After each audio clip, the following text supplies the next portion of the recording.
Ya, selamat pagi semuanya.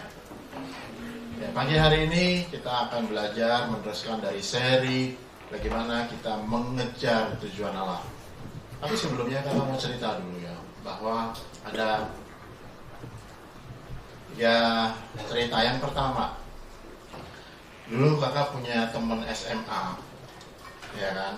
Dia seorang yang aktif di organisasi di sekolah di SMA. Dan saking aktifnya sampai satu saat kita teman-temannya ngingetin, once kamu begitu aktif, apa yang ingin kamu kejar? Akhirnya dia hanya menjawab, ya sudah, pokoknya saya sekolah, saya happy, saya fun, saya menikmati. Sampai di situ saja. Singkat kata, setelah dia bersekolah, kemudian kami sama-sama lulus, apa yang dilakukan oleh teman kakak ini? Dia sama juga, ngurusin organisasi kampus dan sebagainya, semuanya diurusin. Jadi dia menjadi orang yang super sibuk. Lagi-lagi teman-teman kita ngingetin, di balik kesibukan itu apa yang ingin kau kejar? Sekali lagi dia, mumpung masih muda, semuanya dinikmatin aja. Kan kalau waktu organisasi kita happy ya sama teman-teman, pergi ke sana, pergi kemari dan sebagainya. Singkat kata, setelah lulus saya dengar terakhir dia tidak bisa melakukan apa-apa lagi. Dia tidak punya pekerjaan, dia tidak punya apapun yang bisa dilakukan, dan dia baru menyesali sekarang. Dulu waktu SMA, dulu waktu saya kuliah, saya begitu aktif, saya begitu mengejar banyak aktivitas yang saya kerjakan, tapi sesungguhnya saya tidak mengerti di balik tujuan semua yang saya lakukan. Tragis ya, tragis. Semua teman-temannya menjadi orang yang berhasil, tapi dia sampai dengan hari ini masih mencari pekerjaan ke sana kemari dan sebagainya. Dia menyesal. Kenapa dulu waktu SMA, kenapa dulu waktu kuliah dia nggak perhatikan itu? Itu satu contoh. Ini kejadian benar. Kemudian yang kedua, ada seorang contoh lagi, seorang remaja muda, wanita, ketemu di pesawat. Kemudian setelah duduk barengan di pesawat, waduh, ini wanita nih, sekujur tubuhnya itu penuh dengan tato. Jangan negatif dulu ya. Sekujur tubuhnya penuh dengan tato. Tatonya bukan tato-tatoan yang yang merah-merah, bukan. Desainnya bagus. Nah, singkat kata, pembicaraan terjadi. Kamu suka tato ya? Iya, suka. Motif apa saja, desain apa yang saja kamu suka dengan tato yang kamu pakai? Dia ceritakan. Rupanya remaja putri ini sangat mahir, sangat menguasai sekali di dalam hal pertatoan. Mulai dari tekniknya, mulai dari rasa sakitnya, mulai dari perkembangan tato, semuanya dia ceritakan. Sampai akhirnya pada satu perbincangan, sebenarnya di balik kamu punya tato ada sesuatu hal yang tak ingin kamu capai atau ingin kamu sampaikan dari dirimu. Singkat kata, dia hanya mengejar satu tujuan. Ya, saya menghabiskan uang, memang dia dikasih uang saku sama orang tuanya. Saya menghabiskan, enggak tanggung-tanggung. Puluhan juta, dia pergi kemari, pergi ke Bali, pergi ke luar negeri hanya untuk mengurus tatonya. Satu hal, dengan tato ini saya bisa diterima oleh teman-teman saya yang lain. Loh, kenapa? Saya nggak diterima di dalam keluarga saya. Dia ceritakan bagaimana ayah dan ibunya, bagaimana dulu pergaulannya waktu di sekolah, bagaimana waktu dia tidak berprestasi dia dibuang, dilecehkan, dia tidak dianggap oleh komunitasnya. Nah, waktu dia menggunakan tatonya, dia ketemu dengan komunitas tatonya, di situ dia diterima, di situ dia dihargai, di situ dia rasakan bahwa saya punya nilai. Itu contoh kedua. Contoh ketiga, ada seorang remaja putra. Dulu kakak ngajar kalau di sini namanya youth ya, tapi kalau di kakak dulu namanya tunas remaja. Dari seorang yang tumbuh di pinggir rumahnya, di pinggir kereta api, pinggir rel kereta api di proyek Senen. Dia pikir hidupnya tidak akan punya masa depan. Dia pikir hidupnya akan berakhir di sini. Karena papahnya seorang pemulung, mamanya juga seorang pemulung. Terus bagaimana dia akan hidup? Tapi ketika dia dibimbing, dia mengalami kelahiran baru, dia dibimbing terus, dia menemukan tujuan hidupnya. Dan dari dia tujuan hidupnya, pada waktu kemarin kakak ketemu di Semarang, betapa mengagetkan. Kak, saya lagi kuliah praktek di gereja ini dari sekolah Alkitab yang ada di Salatiga. Nggak kebayang, dari 3 orang yang tadi kakak ceritakan, semuanya ini akan mengantar kepada kita bagaimana kita, bukan aktivitas yang kita lakukan, tapi bagaimana di balik aktivitas-aktivitas hidup yang kita lakukan, ada satu hal yang mendasar yang kita mesti mengerti, yaitu mengenai tujuan hidup. Kita bisa melakukan banyak hal, kita bisa melakukan banyak aktivitas, tapi bisa jadi di balik aktivitas tadi kita tidak mengerti tujuan yang sebenarnya dari sebuah aktivitas yang kita mau kerjakan. Mungkin bisa karena teman, mungkin bisa karena komunitas, mungkin juga bisa karena ajakan, mungkin bisa juga karena paksaan. Tapi pagi hari ini kita mau belajar bagaimana hidup yang diarahkan kepada tujuan atau mengarahkan tujuan hidup kita. Jadi penting buat teman-teman kita semua yang di sini. Mari kita bukan hidup sekedar hidup, tapi hidup itu harus punya tujuan. Dan tujuan kita harus mengarahkan hidup kita pada tujuan hidup. Nah, tujuan hidup yang sebagaimana? Kita akan belajar bersama-sama. Mari kita akan baca bersama-sama dari Markus 8. Markus 8 ayat 31 sampai dengan 38. Markus 8 ayatnya 31 sampai dengan 38. Sudah ketemu? Markus 8 ayatnya 31 sampai 38. Oh, kecil-kecil ya. Oke, kita baca yang ada di Alkitab handphone masing-masing. Kita baca bersama-sama. Sudah semuanya? Markus 8 ayat 31 sampai 38. 1, 3. Kemudian mulailah Yesus mengajarkan kepada mereka bahwa anak manusia harus menanggung banyak penderitaan dan ditolak oleh tua-tua, imam-imam kepala, dan ahli-ahli Taurat, lalu dibunuh dan bangkit sesudah 3 hari. Hal ini dikatakannya dengan terus terang. Tetapi Petrus menarik Yesus ke samping dan menegur dia. Maka berpalinglah Yesus, dan sambil memandang murid-muridnya, ia memarahi Petrus. Katanya, "Nyala iblis, sebab engkau bukan memikirkan apa yang dipikirkan Allah, melainkan apa yang dipikirkan manusia." Lalu Yesus memanggil orang banyak dan murid-muridnya dan berkata kepada mereka, "Setiap orang yang mau mengikut aku, ia harus menyangkal dirinya, memikul salibnya dan mengikut aku. Karena siapa yang mau menyelamatkan nyawanya, ia akan kehilangan nyawanya. Tetapi barang siapa kehilangan nyawanya karena aku dan karena Injil, ia akan menyelamatkannya. Apa gunanya seorang memperoleh seluruh dunia, tetapi ia kehilangan nyawanya? Karena apakah yang dapat diberikannya sebagai ganti nyawanya? Sebab barang siapa malu karena aku dan karena perkataanku di tengah-tengah angkatan yang tidak setia dan berdosa ini, anak manusia pun akan malu karena orang itu apabila ia datang kelak dalam kemuliaan Bapa diiringi malaikat-malaikat kudusnya."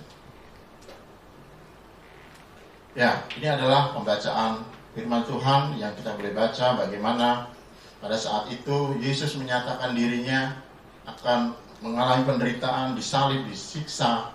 Tapi pada saat dikatakan seperti itu kepada murid-muridnya, salah satu muridnya itu Petrus, menarik Yesus agar supaya itu tidak terjadi. Lalu Yesus menegur Petrus, "Nyala engkau iblis, karena engkau memikirkan bukan apa yang dipikirkan oleh Allah, tetapi engkau memikirkan apa yang dipikirkan oleh manusia.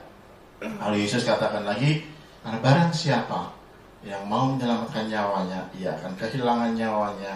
Tetapi barang siapa yang kehilangan nyawanya karena aku dan karena Injil, ia akan menyelamatkan nyawanya. Nah, ini apa yang dikatakan Yesus dalam firman ini adalah kita belajar mengenai tujuan hidup. Mengapa Petrus menjadi pertanyaan? Pada waktu Yesus mengatakan di ayat yang ke-31, Yesus mengatakan bahwa anak manusia harus menanggung penderitaan, dibunuh dan bangkit hari yang ketiga. Hal itu dikatakan dengan terus terang. Ini adalah bicara soal tujuan hidup. Yesus ulangi lagi, Yesus tegaskan lagi, karena barang siapa mau menyelamatkan nyawanya, ia kehilangan nyawanya. Tetapi barang siapa kehilangan nyawanya karena aku dan karena Injil, ia akan menyelamatkan nyawanya. Ini adalah bicara soal tujuan hidup. Mari kita akan belajar mengapa kita penting memiliki tujuan hidup. Ini sepertinya baterainya habis ya. Oke, next. Pentingnya tujuan hidup. Nah, kita belajar dari firman Tuhan yang tadi kita baca bersama-sama, bahwa tujuan hidup itu dimulai dari pikiran. Ayat 33 dikatakan di situ, Yesus memarahi Petrus, dikatakan, sebab engkau bukan memikirkan. Jadi yang pertama, tujuan hidup bermula dari pikiran yang benar. Tujuan hidup yang benar bermula dari pikiran yang benar. Oleh karena itu penting kita untuk memiliki tujuan hidup yang benar. Tujuan hidup itu seperti ini loh. Sebuah kemudi di dalam kapal. Mana yang besar, kemudi atau kapalnya? Kapalnya. Tapi kemudi itu kan kecil. Kemudi itu kalau kalian pernah lihat kemudi di dalam kapal itu sangat kecil. Tapi dari kemudi itu bisa menggerakkan kapal yang besar. Nah, sama juga tujuan hidup, pentingnya tujuan hidup. Kenapa kita penting memiliki tujuan hidup? Karena tujuan hidup akan menggerakkan hidup kita. Kalau kita tidak punya tujuan yang jelas, atau kalau kita punya tujuan hidup yang salah, maka kapal hidup kita juga akan salah. Ayat 33 terkatakan, tujuan hidup begitu penting. Seperti kemudi dari sebuah kapal, itu akan menggerakkan seluruh badan kapal. Demikian juga tujuan hidup kita akan menggerakkan kemana kita akan hidup. Kemudian yang kedua, tujuan hidup yang jelas. Terima kasih. Tujuan yang hidup yang jelas akan mengarahkan langkah kita. Betul? Kalau kita mau tujuan hidupnya ke Surabaya, tujuan kita, maka kita akan menggerakkan mobil kita akan menggerakkan Google Map kita, betul? Untuk menuju Surabaya. Tapi seringkali kita nggak ngerti, ini mau ke Surabaya, ini mau ke Malang, sama-sama Jawa Timur, atau ini mau kemana? Kita hanya hidup menuruti aktivitas kita sehari-hari. Sekolah, bergaul, beraktivitas, bahkan melayani pun. Apalagi kita di usia muda, seringkali kita lebih suka pada banyak aktivitas. Tapi pagi hari ini kita mau diingatkan, di balik aktivitas, mari kita memiliki sebuah tujuan dari semua yang kita lakukan. Kemudian yang ketiga adalah mengapa pentingnya tujuan hidup. Tujuan hidup yang jelas itu membuat kita tidak akan membuang waktu, tidak membuang tenaga, tidak membuang kesempatan. Semakin jelas tujuan kita, semakin benar tujuan kita, maka tidak banyak yang kita sia-siakan, kesempatan yang kita sia-siakan, waktu yang kita sia-siakan, sumber daya yang kita sia-siakan. Tadi firman Tuhan katakan, engkau bukan memikirkan apa yang dipikirkan Allah, melainkan apa yang dipikirkan oleh manusia. Kalau begitu Kak, ada dua dong tujuan hidup. Betul. Firman Tuhan katakan, ada dua, yaitu tujuan hidup dari Allah dan tujuan hidup yang berasal dari pikiran manusia. Nanti kita akan belajar di selanjutnya. Apakah tujuan hidup yang dimaksudkan, tujuan hidup yang dari Allah dan tujuan hidup yang dari pikiran manusia. Tujuan hidup ini sangat penting. Contohnya gimana? Dalam hidup kita sehari-hari, pentingnya tujuan hidup. Tujuan hidup kita yang paling utama adalah menentukan juru selamat hidup kita. Jangan sampai kita hidup sibuk dengan urusan kita, sekolah, kuliah, mungkin bahkan nanti bekerja, tapi kita tidak pernah menentukan hal yang paling prinsip dari hidup kita, yaitu menentukan juru selamat. Bukan karena orang tua, bukan karena kakak pembina, bukan, tapi keputusanmu sendiri itu akan menentukan tujuan. Yang pertama, pertanyakan, menentukan juru selamat. Siapakah yang menjadi juru selamatmu? Yesus atau juru selamat yang kecil yang lainnya? Kemudian yang kedua, bagaimana nanti kita akan menentukan pasangan hidup kita? Bagaimana kita akan memilih pasangan hidup kita? Bagaimana kita akan memilih pekerjaan kita? Bagaimana kita akan memilih, menggunakan, mengisi waktu-waktu luang, waktu-waktu hidup kita? Itu semuanya bagaimana cara kita mengisi itu ditentukan bagaimana tujuan hidup kita. Kalau tujuan hidup kita adalah tujuan untuk memuliakan atau mengisi dengan pikiran Allah, maka kita juga akan bijak ketika kita akan menggunakan waktu luang kita. Berapa banyak kita seringkali menggunakan waktu luang kita dengan hal-hal yang hanya untuk mendatangkan kesenangan diri. Kalau udah buka IG, bener nggak? Kalau udah buka IG kan nggak bisa scroll, nggak bisa berhenti, bener nggak? Halaman 1, halaman 2, terus belum lagi ada pop up lagi. Berapa banyak waktu yang kita bisa gunakan ketika kita mengisi waktu luang kita? Itu tergantung dari tujuan hidup yang kita pilih dalam hidup kita. Firman Tuhan katakan, apakah gunanya seorang memperoleh seluruh dunia ini tetapi ia kehilangan nyawanya? Jangan sampai kita tidak mengerti tujuan hidup, kita tidak mengerti pentingnya tujuan hidup, lalu di akhir waktu kita melihat kilas balik perjalanan kita ke belakang, kita menyesali. Iya ya, selama ini saya nggak ngerti. Berarti sudah banyak kesempatan, banyak waktu, banyak tenaga yang kita sudah sia-siakan. Memilih pelayanan, memilih pekerjaan, sangat-sangat bergantung kepada tujuan hidup yang kita miliki. Yang tadi kakak ceritakan sebuah contoh remaja putri dengan sekujur tubuhnya ada tato. Dia lakukan itu sesuai dengan tujuan hidupnya. Ternyata tujuan hidupnya karena dia ingin diterima, ingin mendapatkan penerimaan dari orang lain. Lanjut. Yang pertama, kita harus tahu pentingnya tujuan hidup. Jadi jangan pernah kita menjalani kehidupan ini tanpa pernah kita tahu tujuan hidupmu. Dan itu akan membawa engkau pada kesia-siaan kalau kau tidak mengerti tujuan hidupmu. Yang kedua, lalu bagaimanakah tujuan hidup yang sebenarnya? Dari awal Bapa sudah mencipta kita dengan sebuah tujuan yang jelas dan benar. Bapa mencipta kita dengan tujuan yang jelas dan benar. Bapa mencipta kita dengan sebuah tujuan. Bapa mencipta kita tidak karena iseng. Bapa mencipta kita bukan karena Bapa kurang kerjaan lalu ciptakan kita. Enggak. Betul?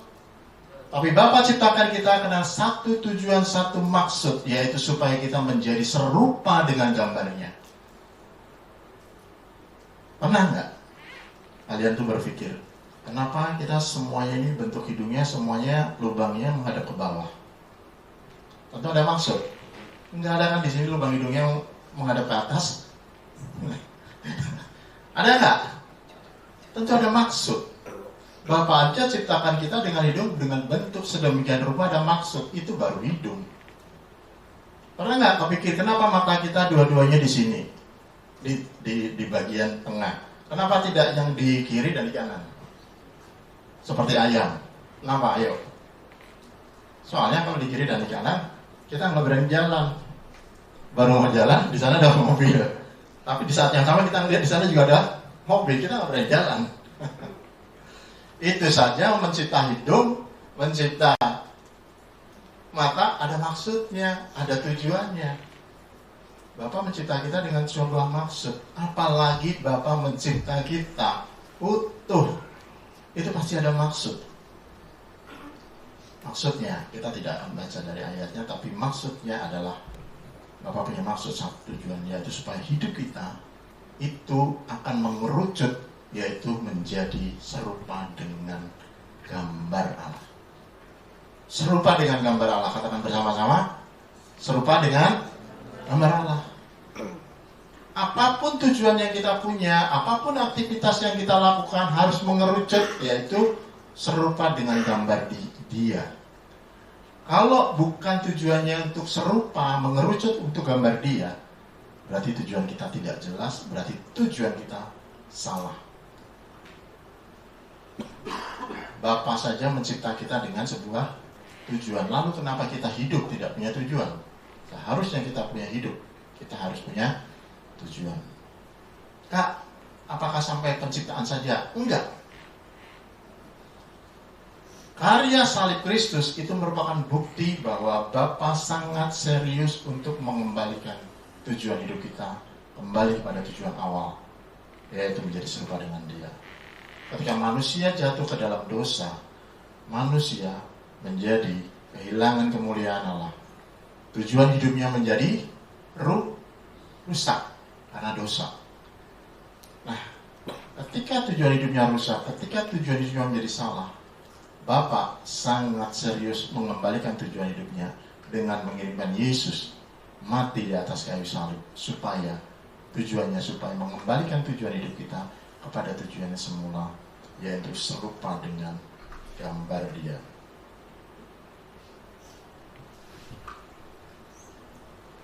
Di atas kayu salib itulah ada penderitaan, ada penolakan, betul?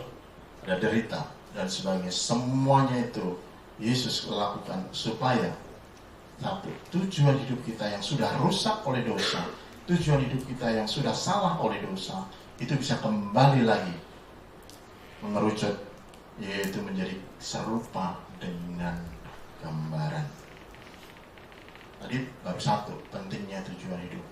Yang pertama yaitu Bapa mencipta kita dengan sebuah maksud. Jadi jangan pernah kita berpikir bahwa aduh hidup saya itu gak ada tujuan deh. Bukan begitu. Bapa mencipta kita dengan sebuah tujuan. Seharusnya kita hidup pun punya tujuan. Bukan sekedar makan, bukan sekedar bekerja, bukan sekedar kuliah, bukan sekedar apalagi. Bukan. Cari tahu maksud Tuhan atas hidup kita. Nanti kita akan belajar tujuan hidup. Yang kedua, memilih tujuan hidup. Masih ayat yang sama. Terus bagaimana ya cara memilih tujuan hidup? Supaya tujuan hidup kita benar, supaya tujuan hidup kita sesuai dengan apa yang Tuhan mau. Ada 3 prinsip. Yang pertama, prinsip pertukaran. Apa itu prinsip pertukaran? Prinsip pertukaran adalah ketika kita memilih tujuan hidup tertentu, maka ada sesuatu yang kita harus tukar, ada sesuatu yang harus kita bayar supaya kita memperoleh tujuan tadi. Nggak ada di dalam dunia ini tanpa pertukaran. Kalau kita mau beli, kalau kita menginginkan sesuatu, ya kita harus memberikan sesuatu dulu. Kalau kita ingin sesuatu barang, ya pasti kita harus menukarkan dengan apa yang kita bisa berikan untuk mendapatkan barang tadi. Yang pertama adalah prinsip pertukaran. Bagaimana memilih tujuan hidup? Yang pertama, pikirkan, apakah tujuan hidup yang kita miliki tadi sebanding dengan semua usaha yang kita lakukan? Apakah tujuan hidup tadi yang akan kita peroleh itu sebanding dengan apa yang kita lakukan? Contoh,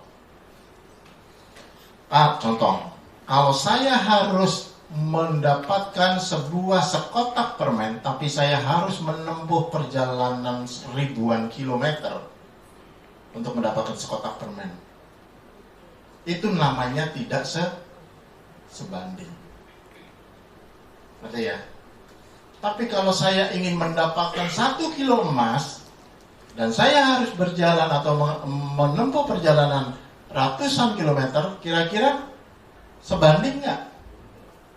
Sebanding. Nah, sama juga ketika kita memilih tujuan hidup, pikirkan tujuan hidup yang akan kita pilih itu sebanding apa enggak dengan pengorbanan ataupun harga yang kita harus bayar. Nah, seringkali silahkan diambil, jangan dibanting karena itu berharga. Nah, seringkali kita tidak memikirkan hal itu. Asal tujuan hidupnya dipilih dulu, kemudian kita tidak pikir bahwa semua usaha yang kita sudah lakukan itu belum tentu sebanding dengan tujuan yang nanti kita akan peroleh. Prinsip pertukaran. Kemudian yang kedua, prinsip makna. Tujuan hidup itu harus dimaknai dengan dua hal. Yang pertama dari sisi dampak dan yang kedua dari sisi waktu. Bagaimana nggak kita bisa memilih? Kalau yang pertama tadi harus memilih tujuan hidup, pilihlah tujuan hidup yang mempunyai yang sebanding dengan effort kita. Yang kedua, tujuan hidup, pilihlah tujuan hidup yang mempunyai dampak yang luas.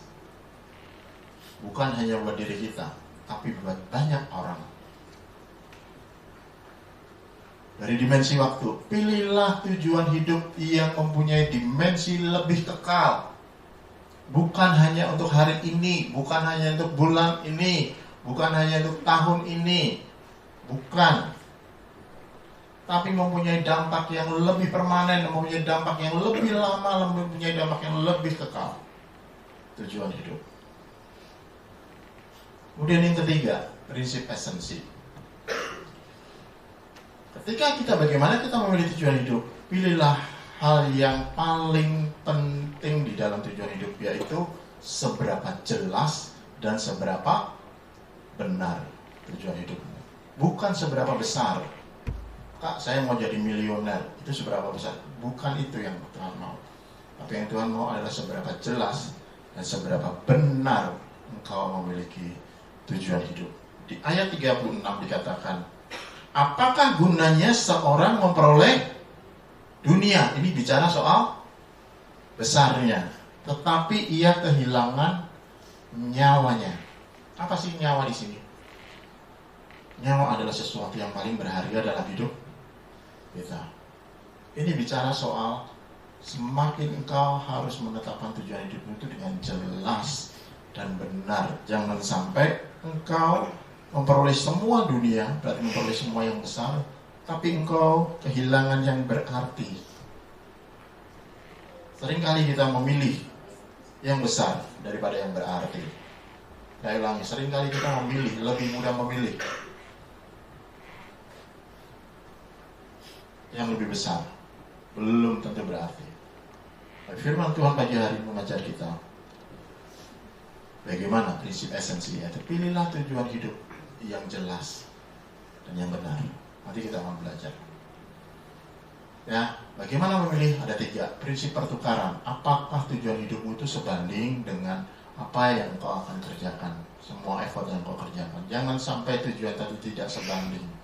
Dan yang kedua, prinsip makna. Apakah tujuan hidupmu itu bermakna buat orang lain? Apakah tujuan itu mempunyai dimensi yang lebih kekal, lebih panjang daripada hari ini saja? Yang ketiga adalah tujuan hidupmu harus jelas dan benar. Nah, kita akan tiba di dalam bagian inti kita. Tujuan hidup kita harus diarahkan. Ini adalah 2 pilihan. Yang pertama adalah melayani Allah, dan yang kedua adalah melayani alam. Jangan kepleset ya. Melayani Allah itu semua hal-hal yang di atas. Dan yang kedua melayani alam. Alam itu di atas atau di bawah? Di bawah. Melayani Allah. Melayani Allah adalah memakai diri kita untuk tujuan Allah. Itu namanya melayani Allah. Saya ulangi lagi. Tujuan hidup melayani Allah adalah tujuan hidup, yaitu memakai hidup kita, memakai diri kita untuk tujuan Allah. Tapi kalau melayani Allah adalah menjadikan Allah alat untuk mencapai tujuan kita. Beda ya. Melayani Allah adalah menjadikan diri kita untuk melayani Allah. Tapi kalau melayani Allah, menjadikan Allah untuk melayani diri kita. Saya ulangi pelan-pelan. Melayani Allah itu adalah menjadikan kita sebagai Allah untuk mencapai tujuan Allah. Tapi kalau melayani alam itu menjadikan Allah untuk mencapai tujuan kita. Contoh, melayani Allah, yaitu menjadikan diri kita untuk melayani Allah. Maka kita menjadikan diri kita hidup di dalam kerendahan hati. Kita menjadikan hidup kita menyerahkan hidup kita menyerahkan masa depan kita, menyerahkan pikiran kita, usaha kita untuk mendatangkan kesenangan bagi Allah. Tuhan, pakailah hidupku supaya hidupku berdampak bagi banyak orang. Tuhan, pakailah hidupku supaya ada teman-teman yang aku bisa beritakan Injil kepadanya untuk mereka boleh mengenal Kristus. Itu adalah menggunakan hidup kita untuk melayani Allah. Tapi kalau melayani alam adalah, Tuhan, saya nggak mau kalah nih dengan dia. Tuhan tolonglah saya. Tuhan pakai saya. Ya kan? Biar komsel saya tambah banyak. Banyak pengikut saya, banyak pengaruh saya. Tapi hanya sebenarnya untuk melayani dirinya. Allah dipakai sebagai alat untuk melayani kepentingan dirinya. Nah, bagaimana kita memilih? Marilah kita memilih, yaitu hidup dengan tujuan untuk melayani Allah. Yang pertama, melayani Allah itu adalah dimensinya adalah kekal. Ini akan membawa kita naik ketika kita melayani Allah. Karena Allah yang kita layani ada di atas. Allah akan membawa kita naik ketika kita sedang melayani Dia. Dimensinya lebih kekal, dampaknya lebih luas, bukan hanya buat diri kita. Ciri orang yang mempunyai hidup untuk melayani Allah, yaitu tujuan hidupnya mempunyai dampak buat orang lain. Kalaupun dia kuliah, dia tidak hanya sampai supaya dapat IP yang bagus, tidak. Tapi kalau dia kuliah, dia mau melalui kuliah nama Tuhan dipermuliakan. Melalui kuliah, bahkan dia bisa untuk memuliakan Tuhan. Melalui kuliah, dia bisa menjadi terang. Dia bisa membawa Kristus buat komunitasnya. Jadi tujuannya tidak berhenti sampai hanya dengan di dia. Kemudian fokusnya adalah pada orang lain ketika kita melayani Allah. Dan menyenangkan Bapa, bukan untuk menyenangkan dirinya. Sementara kalau melayani alam, itu dimensinya hanya sementara. Saat ini saja. Dan tidak mempunyai dampak buat orang lain, hanya buat dirinya. Semuanya adalah difokuskan kepada dirinya, kepada perasaannya, kepada emosinya. Padahal perasaan kita berubah. Nah, Allah, seringkali kita menggunakan Allah untuk melayani perasaan kita. Tuhan, hari ini kok perasaan saya begini. Tuhan tolonglah. Gak pernah buat dia itu bagaimana dia memikirkan orang lain. Yang dipikirkan adalah melayani alam, melayani dia dan dirinya. Fokusnya kepada diri sendiri, ego dan daging. Bagaimana kita akan memilih tujuan hidup kita? Mau melayani Allah atau mau melayani alam?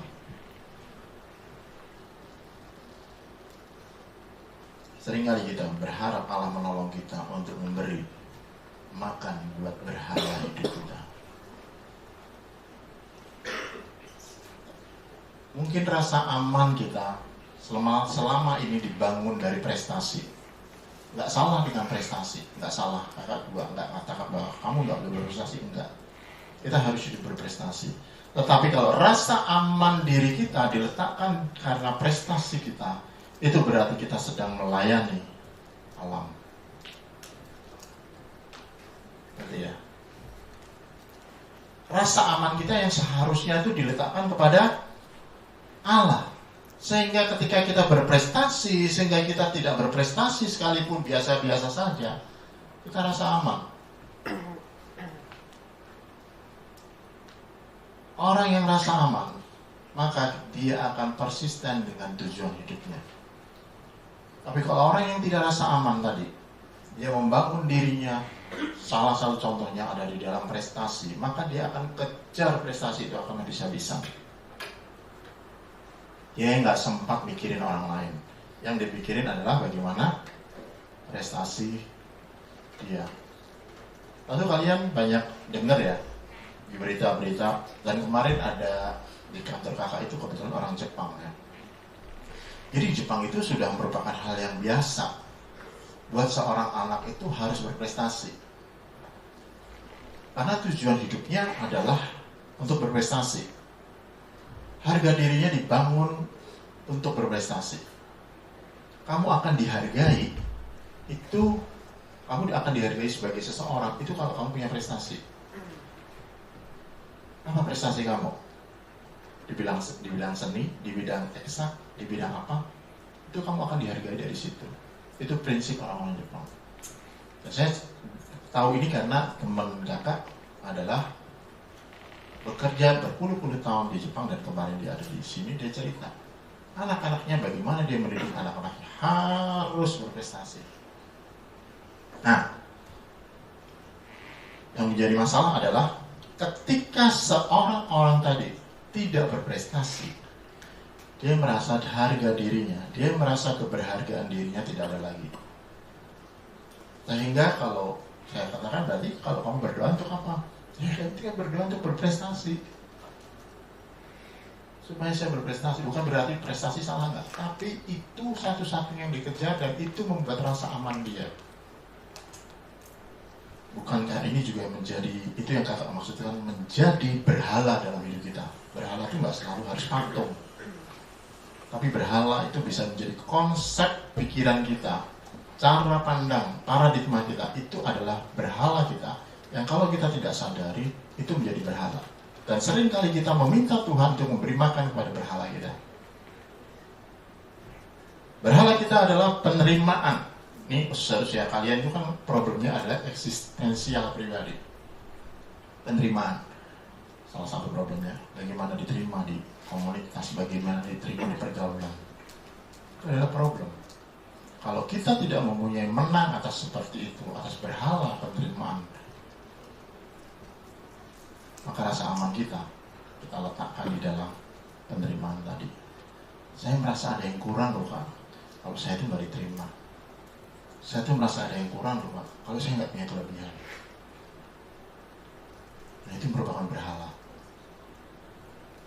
Nah, sadarilah. Itu seringkali kita nggak mau sadari. Tapi pagi hari ini kita mau menyadarkan bahwa adakah berhala-berhala di dalam hidup kita. Dan kita seringkali minta Tuhan untuk memberi makan pada berhala kita. Tuhan, saya kurang diterima dengan teman-teman saya. Bagaimana Tuhan dengan perasaan saya? Bagaimana Tuhan supaya saya bisa berprestasi? Dan sebagainya dan sebagainya. Tuhan hanya dipakai sebagai alat untuk memberi makan berhala kita. Nah, itu namanya melayani alam. Tapi kalau melayani Allah, orang yang sudah lepas, orang yang sudah menang daripada kehidupan berhala dirinya, dia bisa melayani tujuan hidup yang sebenarnya. Kepuasan dirinya bukan karena dia berprestasi, kepuasan dirinya bukan karena dia diterima orang lain, termasuk kepuasan dirinya bukan karena dia anggota komisinya banyak, bukan.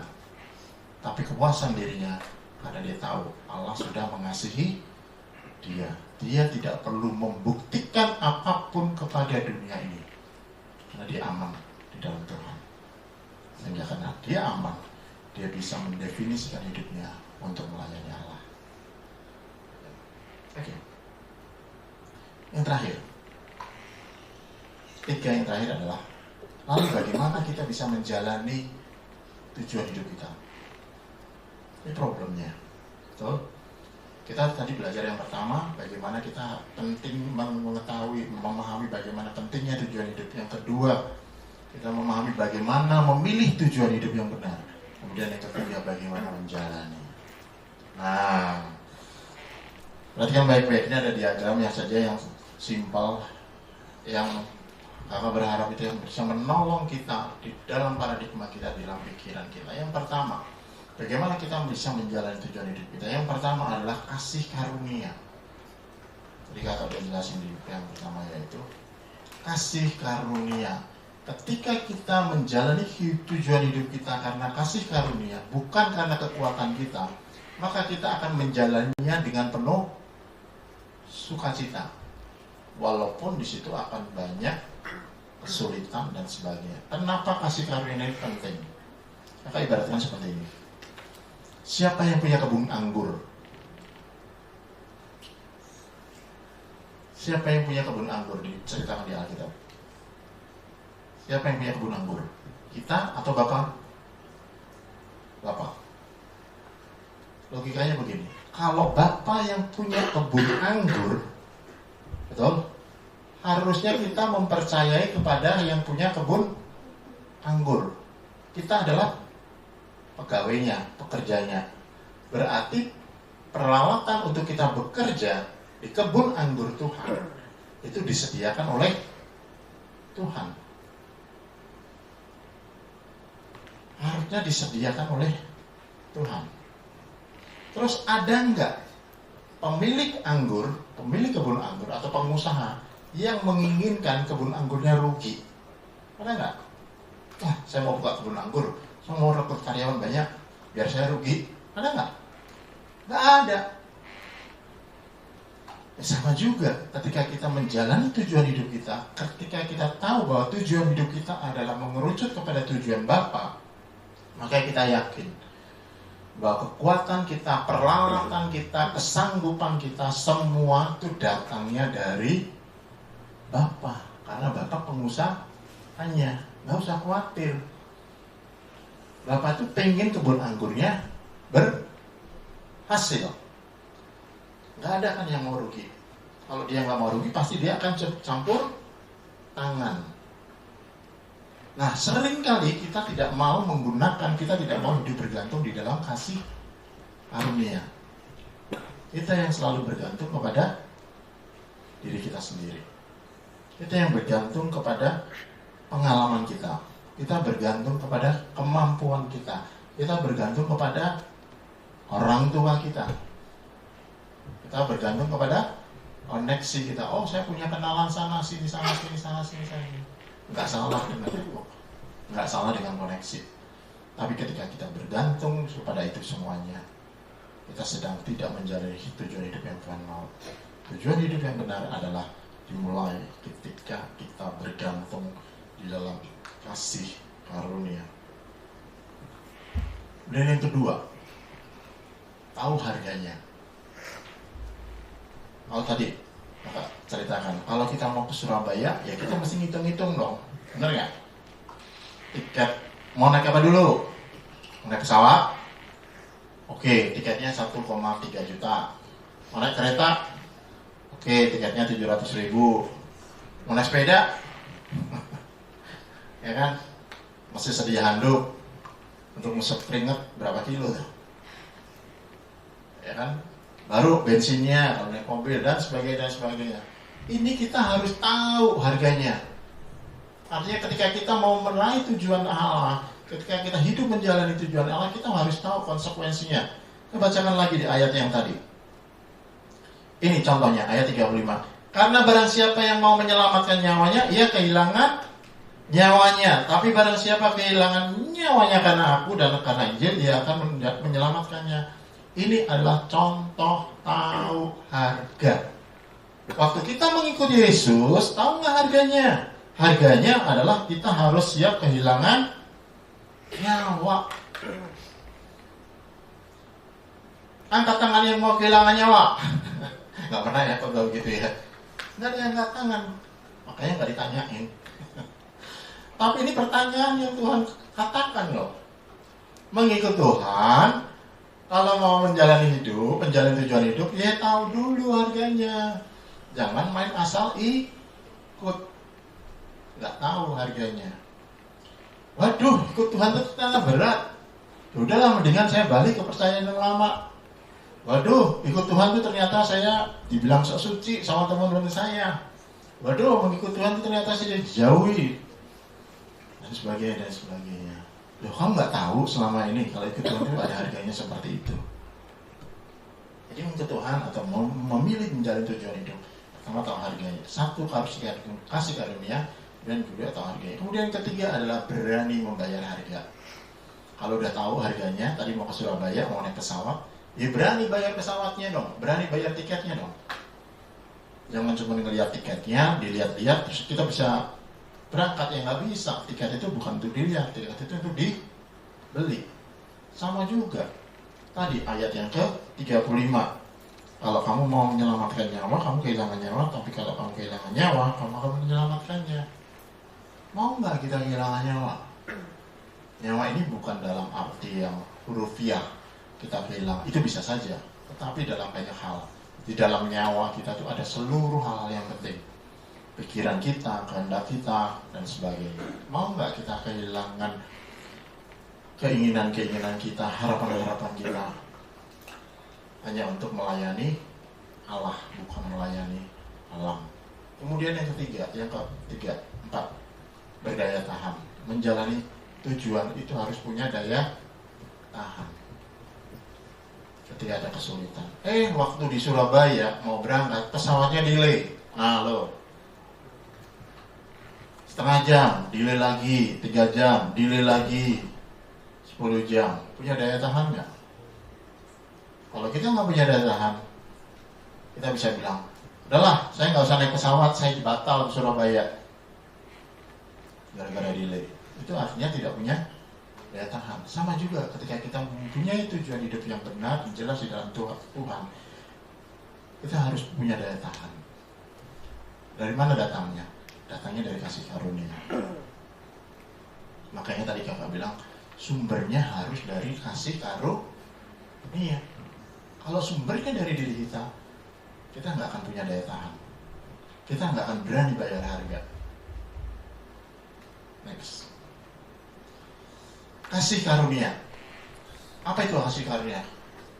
Yaitu Kristus adalah satu-satunya kepuasan kita.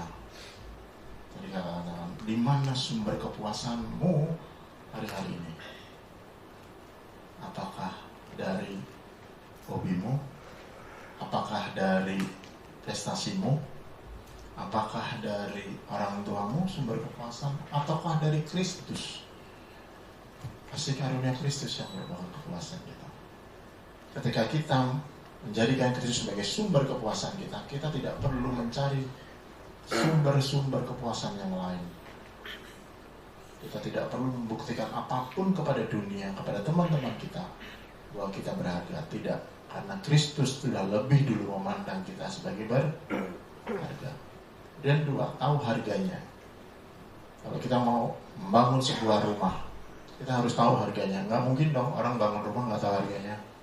Jangan sampai dia bangun fondasi nggak bisa bangun dinding. Jangan sampai dia bangun dinding nggak bisa bangun atap. Dia harus tahu harganya. Ya, sama juga ketika kita mengikuti Yesus, tahu dulu harganya. Harganya tadi sudah dikatakan, kehilangan nyawa. Artinya kehilangan, kita harus menyerahkan harapan kita, pemikiran kita, cita-cita kita, mimpi-mimpi kita, untuk melayani orang lain, untuk melayani Tuhan, untuk melayani yang ada di atas. Bukan untuk melayani perasaan kita, keinginan kita berubah-ubah. Betul? Perasaan kita berubah-ubah nggak? Berubah-ubah. Hari ini pengen makan asam, besok perasaan pengen bikin makan yang manis. Hari ini yang makan yang pedas, besok makan yang asin dan sebagainya. Perasaan kita tuh berubah. Kemudian yang ketiga, berani bayar harga. Berani membayar harga ini adalah sebuah ujian. Apakah tujuan yang kita kejar itu bernilai? Pernah nggak kalian mengalami gini? Mau mencapai sesuatu, tapi ketika baru jalan beberapa langkah, akhirnya mundur. Pernah nggak? Pernah toh? Pernah. Kenapa kita pernah melakukan hal itu? Ada dua hal. Karena yang kita mau kejar tadi nggak bernilai, sehingga ngapain saya kejar? Karena nggak bernilai, betul? Atau yang kedua, memang kita nggak berani bayar harga. Bayar harga adalah sebuah ujian. Apakah sebuah tujuan tadi adalah bernilai untuk kita kejar? Kemudian yang terakhir, daya tahan. Sebuah ujian, apakah kita tahan uji ketika kita menjalani tujuan yang benar, tujuan yang jelas di dalam Tuhan. Jangan sampai kita hanya pengen sebuah tujuan, memuliakan Tuhan, menyenangkan hati Tuhan, tapi kita tidak tahu harganya, tidak berani bayar harganya, dan kita tidak punya daya tahan. Mengejar tujuan bukan sekedar mengejar, tapi kita harus tahu apa yang kita kejar. Kita kejar harus jelas, yang kita kejar harus benar. Yang kedua, kita juga harus tahu harganya. Yang ketiga adalah kita harus tahu berani membayar harga, dan kita punya daya tahan untuk semuanya itu. Apa yang menjadi kesimpulan? Satu, milikilah tujuan hidup yang benar, milikilah tujuan hidup yang jelas. Semakin jelas, itu seperti kemudi. Kita harus mengarahkan hidup kita supaya kita tidak sia-sia. Jangan sampai nanti kita sudah lulus sekolah, sudah lulus kuliah, kita baru menemukan tujuan hidup kita.